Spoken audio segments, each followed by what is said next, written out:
The Secrets of Disney is brought to you by the Star Quest Production Network and is made possible by our many generous patrons. If you'd like to support the podcast, please visit sqpn.com/give. Ladies and gentlemen. What's there, Mama? 10,000 years will give you such a crick in the neck. How do you do? How do you do what? Show me the smile. If you can't say something nice, don't say nothing at all. Very nice. You can sit by me. Everything's so wonderful. Come on, get up. Come on, get up. Where are we going? Up to Neverland. You must kiss me. Excuse me? Please, princess. One kiss. Unless you beg for more. Hi there, and welcome to another episode of The Secrets of Disney, a podcast all about Disney things and maybe not so many Disney things. But this is Deborah talking to you, and joining me today is my co-hostess, Sherry. Hello. And we are going to talk about the new Star Wars hotel coming up in a couple years, probably. But yay! Yeah.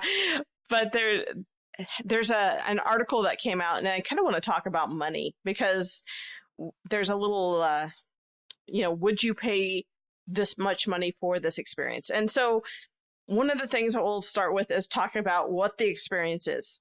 So first and foremost, Disneyland and Walt Disney World in Florida have opened up and is currently opening up a new Star Wars land, if you would. It's called Galaxy's Edge. And it takes place on the planet of Bantu, or the city of Bantu. I don't know if it's a planet or a city. I have no idea. I think it's a planet, but my kids would know better than I do. Do you? Okay, and this is shameful. And I think I had the same comment with the Marvel. I'm super out of touch with a lot of things right now. And I assume this is all based off of the new Star Wars movies, with the next generation stuff that I might not have watched all of those. Like I just watched Solo the other day. So I don't know much about Bantu. My confession here.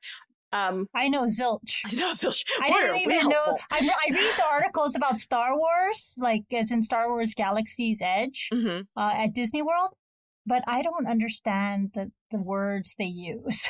Right. Bantu. That was the first I'd heard of it, and I thought, oh, that's kind of a neat name. Maybe I should ask my kids about it, which I apparently haven't done yet. Yeah, well, hey, but we're gonna go see this new land in a couple weeks, and we're super excited. But I know that the gist of this is you're roaming around this outpost town. There's shops and merchants and places to eat. So it's and they speak their own language, and things are written in Bantonese or whatever the language it is. Signs and all that, and so it's a very immersive experience. And then of course roaming around this outpost is the what's the bad guy? Oh gosh, I keep saying Darth Vader, and it's not Darth Vader. It's the guy with the green mask. Not green mask. He has really dark. Kylo Ren. Oh, Kylo Ren. Yeah, he's one of the new guys. And so you'll see stormtroopers roaming around. You'll see, and they'll stop and ask you where the rebel scum is. And the thing is you take you're part of the resistance against this. So, the townsfolks, if you will, the merchants treat you as if you're part of this resistance too. So they'll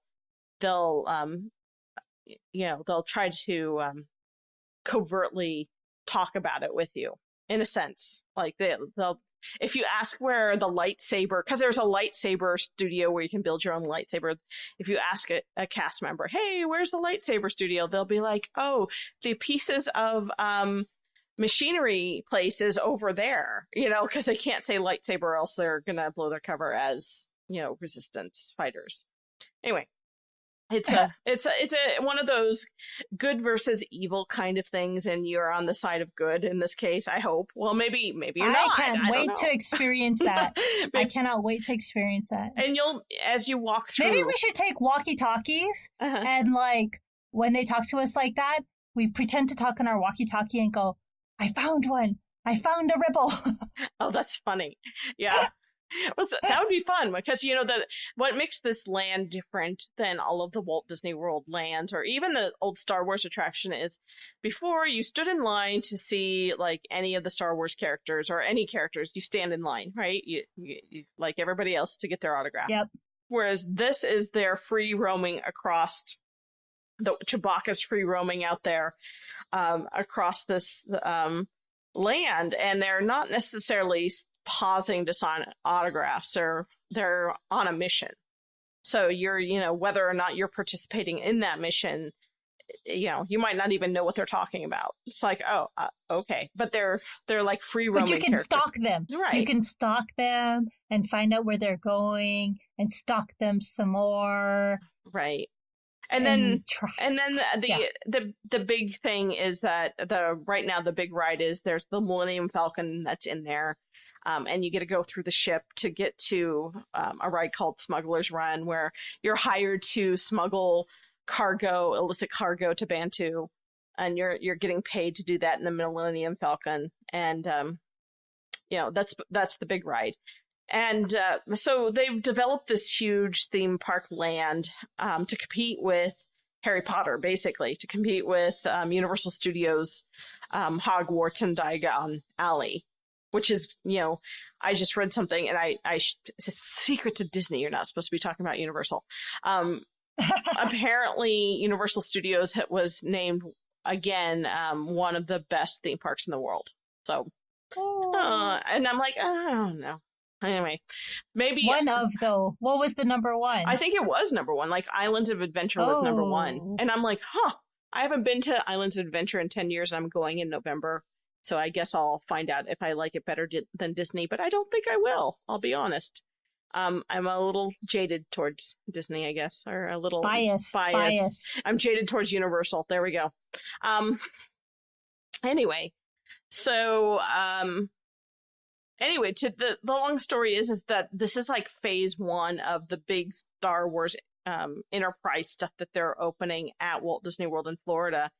They're going to have another ride coming in a few months called Rise of the Resistance. And then they're going to, in a year or two. And that one is.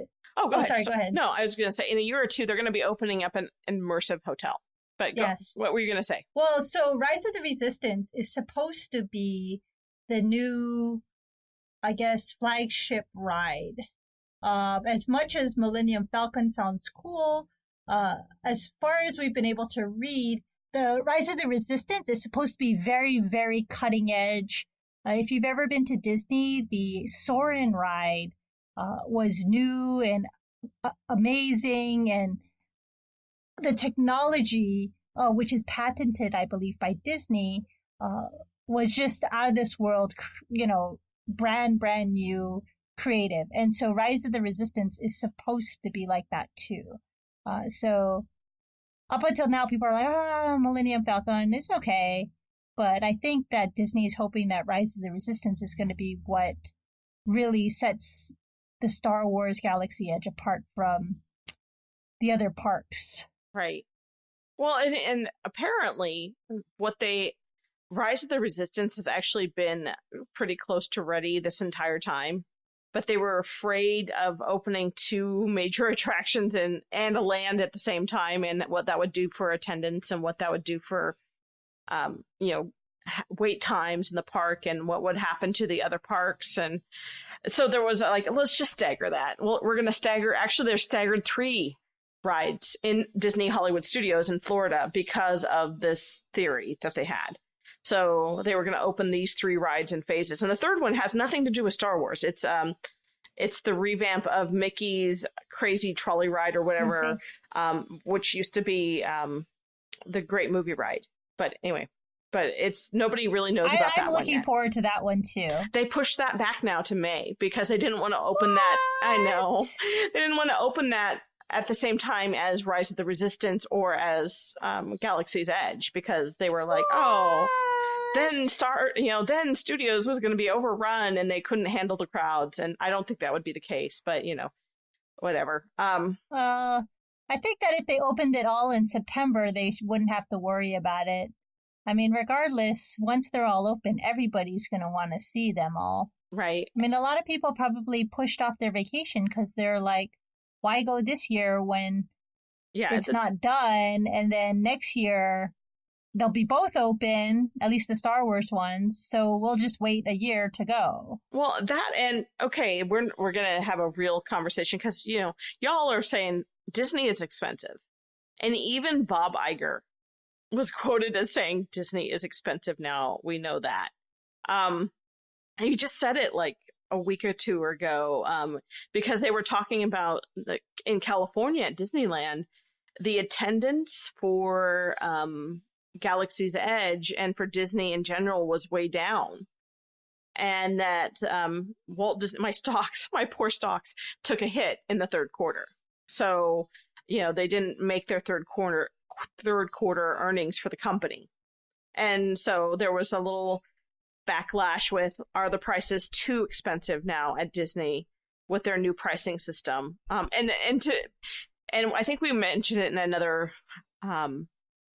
podcast where we talked about how they stagger prices based on the time of year that you go and the projection of how many people they think are going to be there. Like holidays are the most expensive, whereas September is going to be the least crowded, right? September and January, because people are going back to school, back to work. We should say June and July are going to be the least crowded so that everybody goes then. And then when we go in September, it's empty. Well, it's always going to be. That's what we should do. But it's always going to be, quote unquote, empty in September. And that's because I know so many people who will not take their kids out of school. Yes. To go on vacation. That is true. That's true. I don't think that mentality will ever change. It's like, oh, my kids can't miss school. Yes. So I think especially the beginning of school. Right. The first 2 weeks of school. Yeah. And the last 2 weeks of school. Nobody's really wanting to take their kids out at that time. I will take my kids out the last week of school. Yeah. Well, maybe not now. As my older son is in getting into the higher levels, they have finals and stuff. But when they're in elementary school, taking them out that last week is not really a problem to me. They just fuss around and play and stuff. Sign yearbooks. Sign yearbooks. It's like, I'm paying tuition for you to do what? Oh, I guess we should mention Sherry's kids don't go to public school in Hawaii. Oh, yes. But anyway, that's a personal detail. We could go into that. Well, if we lived in a different state, I would have absolutely no problem. But if you look up the statistics for the Hawaii public schools, no offense, and they're all varied, and I truly believe it depends on the kid, on how well they do, and the parent involvement. But the public school system here is really bad. Yeah. We have friends who moved here from the mainland, the continental United States, who got backlash from their families on the mainland for sending their kids to private school here. And they were saying that they were trying to explain to their own families on the mainland, the continental United States, like, no, you don't understand. Our private schools in Hawaii are only as good as the public schools on the mainland. Yeah. It's really sad. No offense to the DOE here. Yeah, and they're doing their best. Well, yeah, it's a different mentality, and every state has their problems. And I'm going to brag and say Nebraska is usually at the top with our public schools. Maybe we should move to Nebraska. Your kids would be bored, but they would be fine. Yes. They'd be very well educated. My younger one would be the one going out into the fields, trying to set fires in the dry whateverness. Oh. And that would be bad. Well, the funny thing is like, there's a saying, whenever, like, I have a cousin who lives out in California, and he says, whenever he sees, like, youth getting into trouble, he says, I guess they didn't spend enough time on a tractor. And so that's kind of like, oh yeah, in the summer, kids work around here. Whether it's just the mentality. But anyway, so maybe I should send them there just so that they can go to work. That'd be awesome too. We'll put them out detasseling. If you don't know what detasseling is, you get up at 5 a.m. and you go out and sit in a cornfield and pull the tassels off of corn in the middle of the summer. It's hot and it's early, and by 3 o'clock you're ready for bed. You're crying. Yeah, you're covered in mud and dirt and pollen, and it's misery, but it's money, and it's a Nebraska experience. Anyway, let's get back to Walt Disney World. The Walt Disney World experience, which and we were talking about the money there, which is so the crowds haven't been as big as they were expecting at Disneyland. Walt Disney World has not opened their land officially to the public. That's as we're recording this, by the way. That's actually coming in a week actually, from the time we're recording this. And so we don't know yet what the crowds are going to be like at Walt Disney World. I assume they're actually not going to be very big either. I hope so. I am praying. But they have all those new types of tickets now. Right. The midday ticket where I don't know how long this is going to be on sale for anyone planning on going to Disney World, but I think until the end of this year, they're having a midday ticket where you can buy a discounted ticket if you plan on going to the parks after 12 noon, I think. Yeah, 12 noon. So if you want to sleep in and avoid the dash to get to the parks and stay late, I think it would be worth it, to be honest. Yeah, I agree. I would totally do that. For a discounted ticket, you bet. I'd go find. There's so much to do for free before you get to the parks and it takes so long to get to the parks in the morning that, it would be fine just to kind of mosey on over, I guess. Spend your morning at Disney Springs or exactly. Spend your morning checking out hotels, because those are almost like parks themselves, like mini parks. Right. Each of them has amazing things to do for their guests. Right. Yeah. For free. Like, for example, I was just watching a video, and I already knew this because I've done it several times. Like, Port Orleans has a boat ride that goes from Disney Springs to Port Orleans and back, and it is the cutest little boat ride. Because it's like they give you a little swamp tour, or what they would call a swamp tour. To me, it's not a swamp, but it's like that old Southern Bayou draw, and it's really cute, and it's free, by the way. And then you go over there, and yeah, I didn't know that, and I've stayed at Port Orleans multiple times. Maybe I'm gonna have to do that. You might actually have to join me at Disney Springs, and we could take the boat over to Port Orleans. We'll talk about that later. Yes. Okay. So Galaxy's Edge Hotel. Yes. Hotel, which is not actually done yet. It's going to be a couple more years. But just to let everybody know, they're going to build this hotel, or they are in the process of building this hotel right next to Star Wars Galaxy's Edge at Disney's Hollywood Studios at Walt Disney World. My guess is that you will be able to wake up, roll out of bed, walk out of your hotel room, and directly into the park. Of course, after going through screening and security and all that jazz. And showing them your park ticket. Well, here's what I took out of, because we're talking about a blog and a kind of a overview of what they think it's going to be. It's going to be like a cruise. Like, you're stuck there for 3 to 4 days. And you're going to get a costume so that you can be dressed like a person who is aboard the ship. It's a ship. You're in cabins like a cruise. And there'll be activities and things inside the hotel, and a dinner show apparently. And then I think what they're going to do is, like, do you want to do an excursion to Bantu? And then they'll let you go into the park. But I don't know if they're going to really, I don't know how they're going to, if they're going to let you go into the park and then go, hey, I'm going to go out of my little world into, the Magic Kingdom. Or if that's going to be part of their, like, oh, take an exquisite, exotic trip to the Magic Kingdom as part of an excursion. If they're going to sell it that way. I don't know how it's going to work, but all I know is... I don't know that they can stop you. I mean, why would they stop you from going to the other parks to spend your money? Right. That does not seem Disney. And that actually seems anti-Disney. We are going to lock you up in this hotel because it's immersive and not let you pretend to go to someplace else. That's crazy. They're not going to do that. They're going to be like, go, spend your money. Spend more of it. Yes, exactly.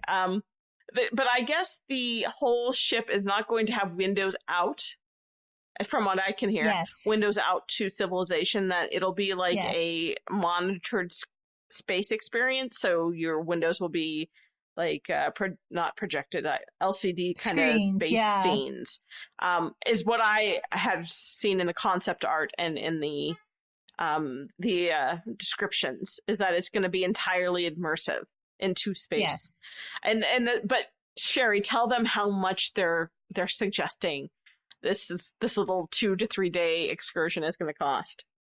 So you have, from what we've gathered, and we haven't actually done it, and unless I win the lottery, I probably will never do this. Or maybe when it's like 30 years old, 50 years old, and potentially run down. Maybe that's more like 200 years old. But it says that the guess is that you're going to have to stay for 2 nights and 3 days for this experience. So you can't just go for 1 night to just experience it and get out due to the cost. And the cost for a 2-night and 3-day stay is going to start at about $3,300 per person. That includes your food and entertainment, by the way, folks. But still, $3,300 per person. But it includes, like the cruises, it's supposed to include a meal or two. It's supposed to include, I think, whatever I said, maybe costumes. I sure hope for this price they're going to include a lightsaber build, which I believe is $100 if you just buy it separately. It is supposed to be an all-inclusive package that makes you feel like you are part of the Star Wars world.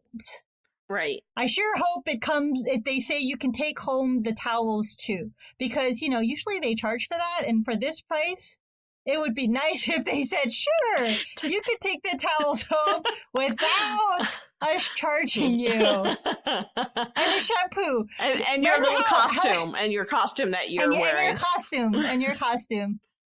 They say that the cabins can sleep up to 5 people, or as they're calling it, passengers. So I know that a lot of times we have a lot of friends who have 3 children, and a lot of hotels make them buy 2 rooms. This, with their 5 passenger rooms, you can get your whole family into that 1 room, which would be actually really nice. Right. Because it's part of that. Now, of course, you are paying $3,300 for every person. We're not sure yet if there's a difference with age. Right. So sometimes, for kids who are 2 and younger, they don't charge. Well, and most cruise lines and Disney differentiate between children and adults by saying 3 to 9 is a child. So whether they'll get discounted prices for children we'll see. We'll see. But don't hold your breath that they'll say, oh yeah, they're free. Right. No, none of that. And this is Disney. Let's be realistic. As much as we love Disney, that's just how it is. Well, this, from what I've heard, this is going to be actually a very small hotel. So it's going to be very limited. Yes. And I imagine there's a lot of people out there who would be willing to pay for that experience. A lot of Star Wars fans. Yes. I really, really do. There are a lot of Star Wars fans, including my children. Right. So when my younger one invents something brilliant and makes his billions of dollars, I will have to convince him to take me to this. You'll have to be a first-class passenger and stay in the $15,000 a night. That's right. Come on, child. I gave birth to you. You can at least do this for mommy. But the funny thing is I am not actually a Star Wars fan. Oh, yeah. I organize all this stuff for my kids, like all the different Star Wars movies. I organize for our friends to get together and have dinner, and we all go to Star Wars movie. So everybody thought I was a Star Wars fan because I was organizing all this stuff. But the reality is that's just love, because I do it for my children and my husband. Right. You sacrifice for them, and because it makes you happy that they're happy, and that they're happy, right? And you will suffer through this whole like what language are you talking? What are you saying? Who is this? That's right. For love and for familiar love, for love of family and love of child. I totally get it. Right? Right. We sacrifice for our children, and we hope that when they get older and make their billions of dollars inventing cool things, that they will remember our sacrifice and our love for them. Well, and that they'll their children, they will sacrifice, for them and love of them, and that you've taught your children that lesson of sacrificial love. Sacrifice. Yeah. Yes. Hopefully. Yeah. But in any case, the Star Wars Hotel. Well, and so I wanted to, in the last couple minutes of our podcast,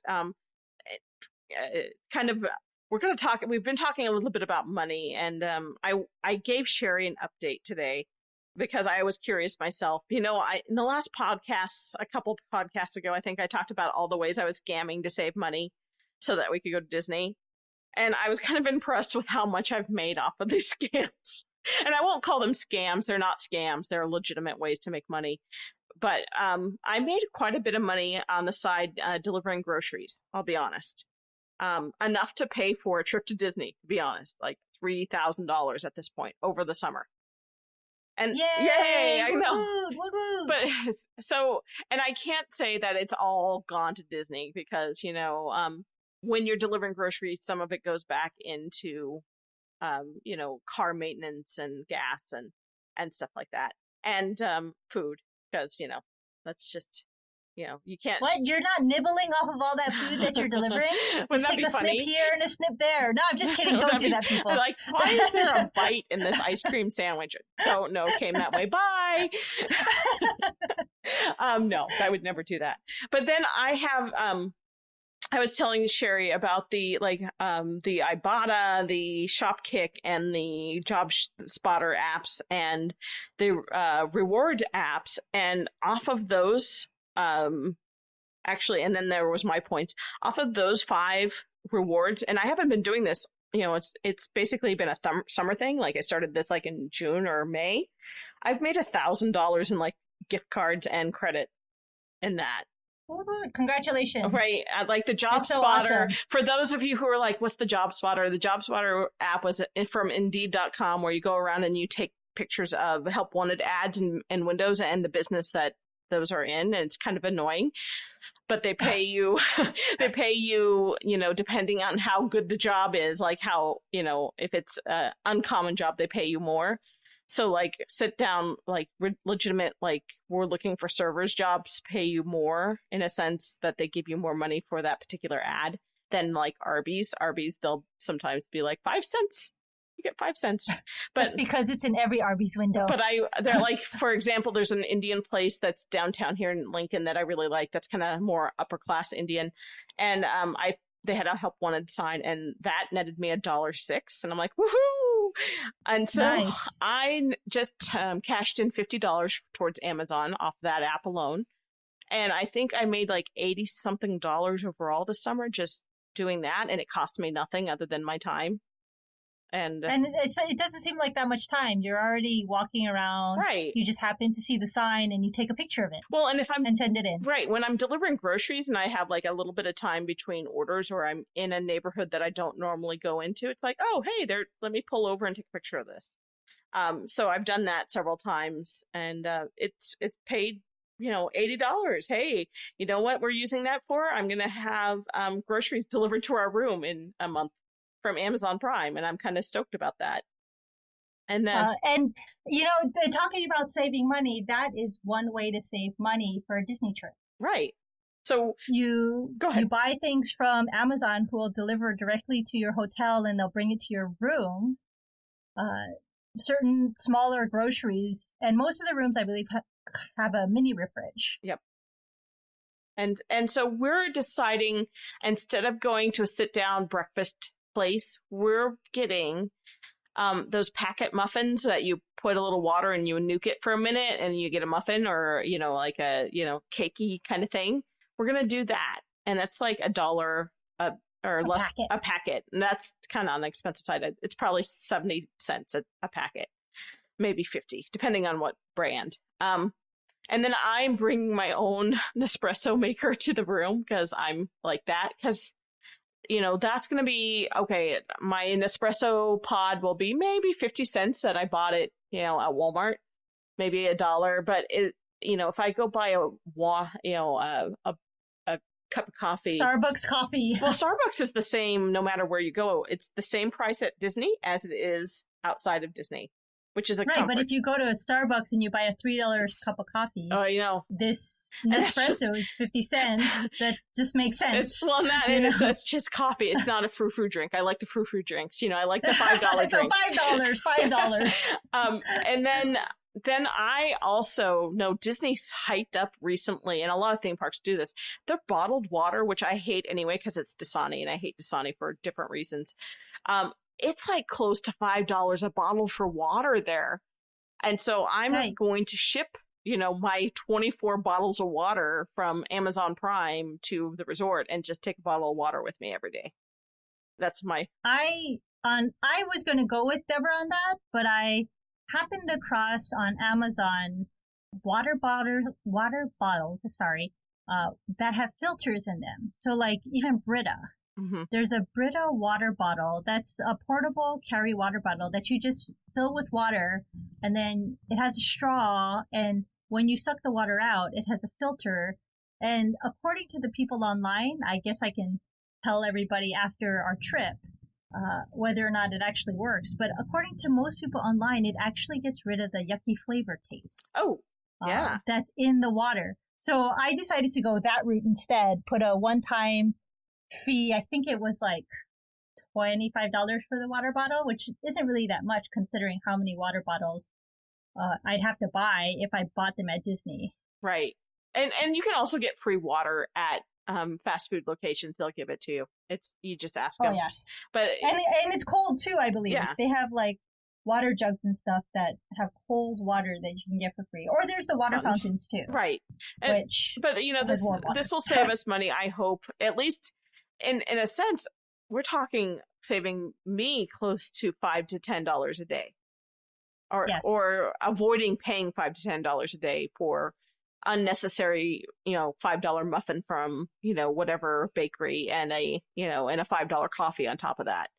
So that's a way to save money, is you don't have to eat all your meals. In fact, you can even take a sandwich with you into the parks. Nobody's going to say anything. Yes. Nobody, no. Like I said, everybody does it. Like I said before, I've actually seen a family who were Indian bring like a curry pot of chicken curry and paper plates and sit on a corner on the sidewalk and had chicken curry. And I was like, wow, that looks and smells really good. That is awesome. Yeah, right? And I've done the sandwich thing. We've gone and bought loaves of sandwich and cold cuts and cheese and stuff.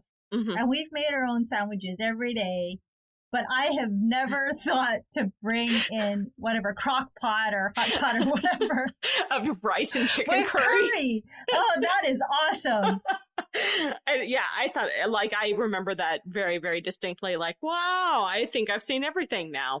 And so people will be creative as long as you're not bringing in like contraband, like you can't bring in knives or anything to cut things with, and you can't bring in glass containers. Or anything that could be dangerous, and alcohol, obviously you won't be able to bring that. But everything else is like, hey, if you can bring a Tupperware full of like filet mignon, more power to you. If it's going to save you from buying a $50 filet mignon in the park. Is that it? Only 50? I don't know. It's probably 75. Yeah. But we should clarify or add to that Disney has changed their rules a little bit. So for a time span, people were bringing in wagons. Oh, yeah. So I'm imagining that this family had a wagon that they had put all their stuff in, and they rolled in, and took with them, you know, and you can put it in like stroller parking when you're going on the rides. Right. And so it wasn't totally horrible to bring this stuff in because they didn't actually have to carry it. Right. Disney has stopped allowing people to bring in wagons.